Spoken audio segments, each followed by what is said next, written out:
But welcome everybody. My name is Eleanor Traubman, and I write a blog called Creative Times. It's a blog for artists and entrepreneurs.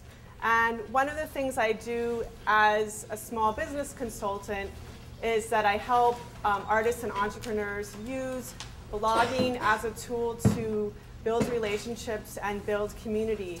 And the reason why I had you do that is because one of my personal mantras is that technology doesn't connect people, relationships do. So I'm going to say that again.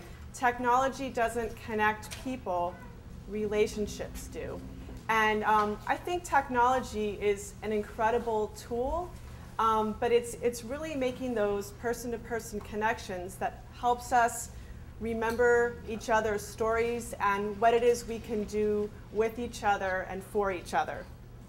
So I was really excited to be asked to speak on this panel because I'm very passionate about the idea of using blogging as a tool for building relationships and building community.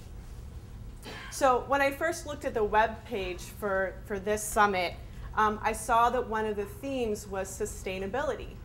And I know that sustainability has to do with setting up our businesses in a way that is respectful of the environment, right? But another idea about the word sustainability came to my mind, which is, what is it that sustains us as business people and as entrepreneurs? What is it that keeps us going over the long haul? You know, what keeps us inspired? What keeps us motivated to keep going? What keeps us excited about the work that we do? And what keeps our work meaningful and relevant in times that change very, very quickly? So I'm going to go back to what I said at the beginning, which is technology is certainly part of the answer, and it's not the whole answer. Technology doesn't connect people, relationships do. So the question that I'm posing today is, how do you use technology to build the relationships that are the key to your success? How do you use technology to build the relationships that are a key to your success as a business person over the long haul? Blogging is one leg of social media, and I have personally found it a really, really powerful tool for building relationships with people and building community with people, and the kind of relationships that I know that I'll probably have for the rest of my life. So how do you use blogging as a tool for building relationships? So I write a blog. It's called Creative Times.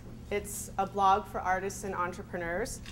And one part of my blog is that I seek out other people who I think would be interesting to interview and post those people's stories on my blog. And so it's kind of like this wonderful passport for meeting people who I might see from afar and say to myself, wow, that's an incredibly interesting person. And it kind of gives me the courage to email or call that person and say, wow, I really respect your work as an author or an artist or a writer or a business person. Can I get together with you sometime and interview you for my blog? And let me tell you, very few people will pass down the chance to be interviewed, to be featured on somebody's website or blog. Some of the people who I've interviewed for my blog have become my clients. So that's kind of a nice thing to know. Some of them have become people who I consider to be advisors or mentors to me as a business person. Some of the people who I've interviewed for my blog have become collaborators with me in large events that I've organized.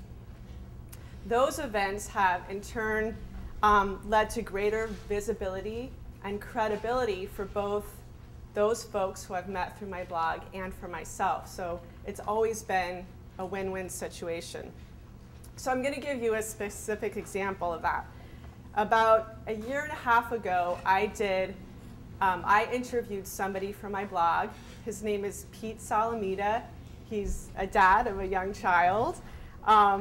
He's a baker, he's a DJ, and he started he started Little Buddy Biscuit Company, which is a baked goods company in Brooklyn. Because of the article that I did about Pete, Pete in turn became a client of mine. And I had the pleasure of helping him start his own blog, which is called Groovalicious in Brooklyn. He combines his love of cooking, music, social responsibility.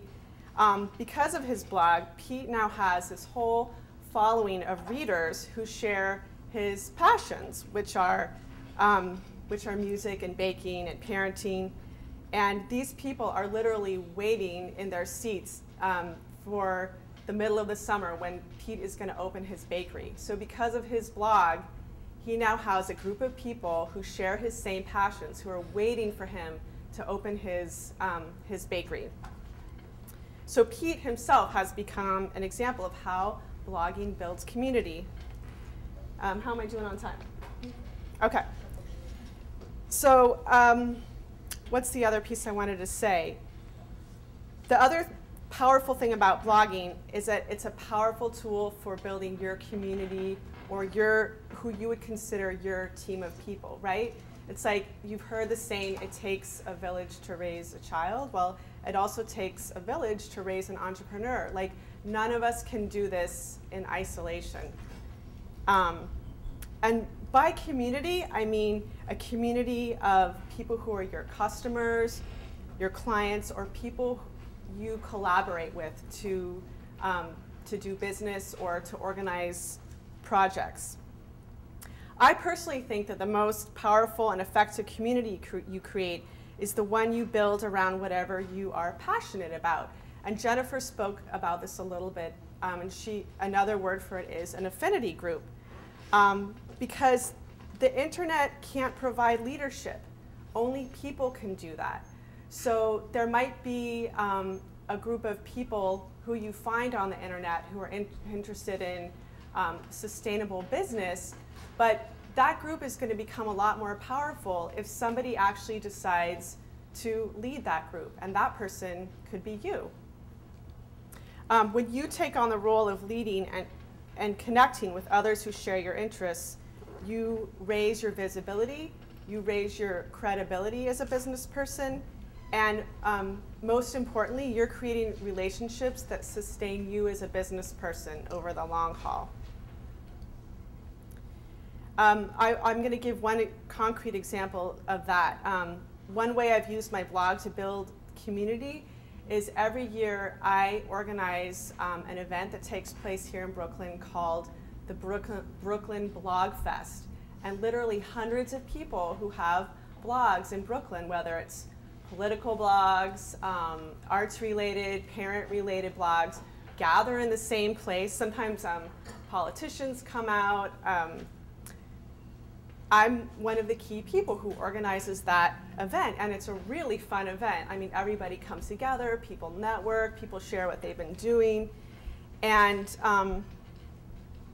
the benefits to me as an entrepreneur are twofold. One is I got to demonstrate my skills as a team builder, a facilitator, a community builder, and then I got to deepen my relationships with a group of about 12 people who had been planning this event for 5 months straight. And you know, even after BlogFest was over, like, I was helping those folks think about their businesses. They were helping me think about my business. So the relationship didn't just stop with the event, it's kept going. And some of those people I know will be like in my community, in my circle for life. So if there's two things that you remember from what I just shared is, one, to sustain ourselves as entrepreneurs, we need to build meaningful relationships, and we need to have community for ourselves as entrepreneurs, as business people. And two, a blog is a really terrific tool for building those relationships. Building community in a way that will raise your visibility, will raise your credibility, and in a way that will sustain the passion that you have for your work over the long haul. Thanks.